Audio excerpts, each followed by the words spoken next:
Last week, this video emerged from Gothenburg in Sweden. As you can see, this UFO looks like a large floating building, and some UFO channels have jumped to the conclusion that this might be some kind of secret spacecraft. Which in the first part of the video, it takes on this sort of bell shape, actually really like a bell. I don't have to tell you guys where we've seen these bell-shaped UFOs before. It also appears that fairly obvious terrestrial explanations are often overlooked. Your first go-to possibilities for this would be maybe a blimp, maybe a hot air balloon.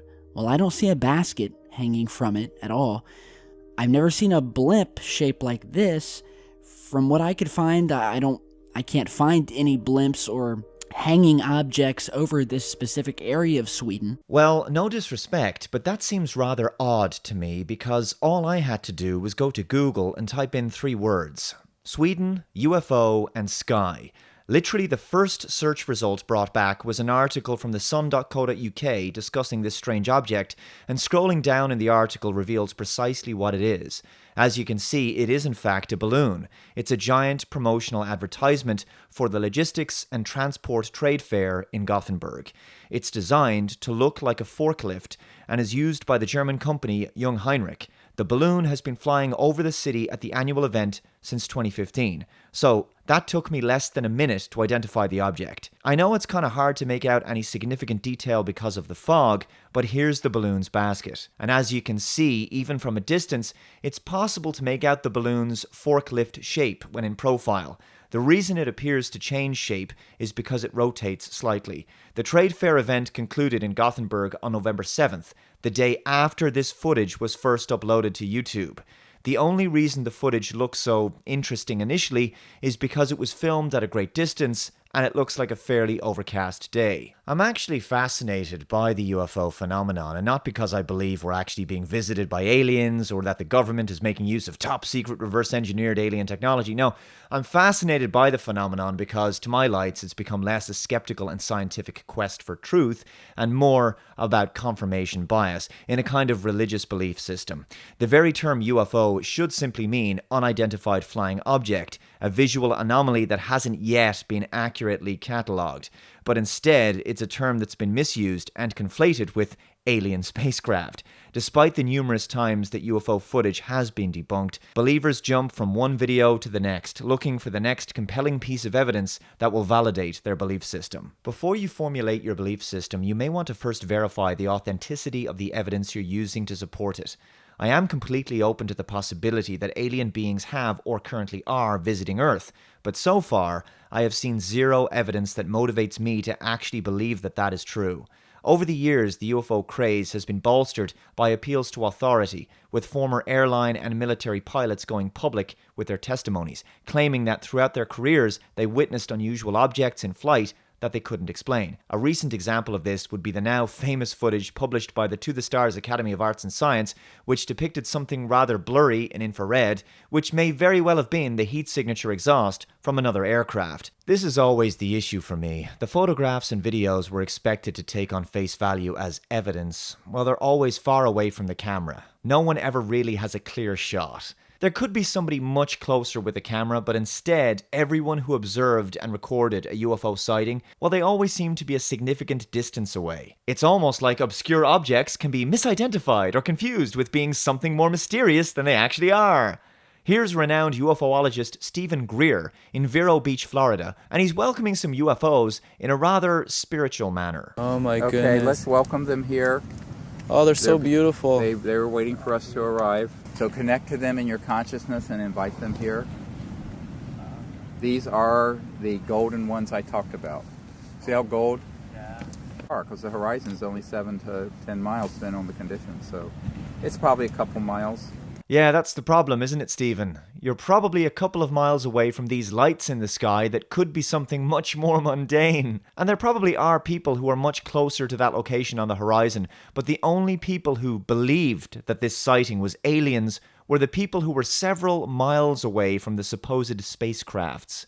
Given the frequency of these kinds of UFO sightings, you'd have to wonder if the aliens can somehow detect cameras, so they intentionally make sure that they always fly at a significant distance from anyone with a smartphone or a camcorder. But when you start giving me UFO footage that looks like this, then yes, I will be happy to concede that the aliens are among us. There's a reason why content about UFOs doesn't get censored online.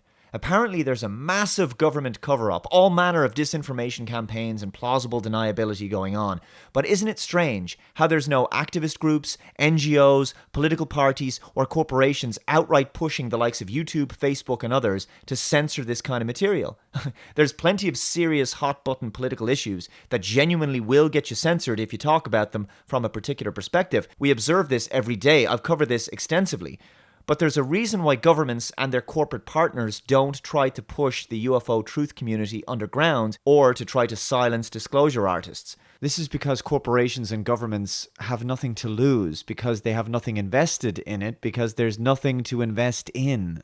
The US government even looked into the UFO phenomenon with their Advanced Aviation Threat Identification Program, which concluded in 2012 and pretty much confirmed what I'm saying. Most UFOs can be explained upon careful examination, and the rest are anomalies we can't explain, but that doesn't mean that they're alien visitors. It just means that there's a lack of sufficient data to conclusively identify them. On a related note, this footage from Southern California in 2015 was actually a planned unarmed missile test by the US Navy, but it disturbed a lot of people at the time, and understandably so. Also, as high-quality smartphone cameras have now become ubiquitous, there's no good reason to even listen to third-party eyewitness testimony reports anymore, but that won't stop people from either trying to fake UFOs or misidentifying objects. Here's another example of a very terrestrial craft being mistaken for a UFO.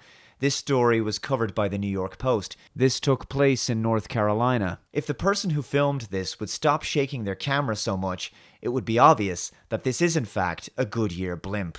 Goodyear even said in a tweet, "We don't want to get in the way of a good story, but that's definitely us. We left the Charlotte area on May 29th after covering the Coke 600.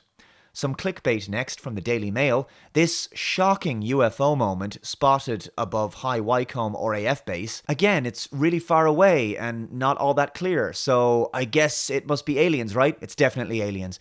Turns out it was a large model aircraft with flares attached to it for an event near the Booker Airfield on the 11th of May 2018. It was a pyrotechnic display. When you exclude hoaxes, atmospheric effects, ball lightning, meteorites, prototype military aircraft, space debris, satellites, flares, and drones, which are way more common today than they were 20 years ago, and things like helicopters and balloons, obviously, you're left with a very small number of unexplained aerial phenomena. The issue is that when you leave the door open for a UFO believer by saying, well, I can't explain a particular piece of footage, they think they have you stumped. They think that your inability to explain a strange object in the sky is a validation of their belief system. If I say something like, it's highly unlikely that some bright lights in the sky that I can't explain are some kind of alien craft, but I will concede the remote possibility that it could be true, their reaction is a lot like this. So you're telling me there's a chance?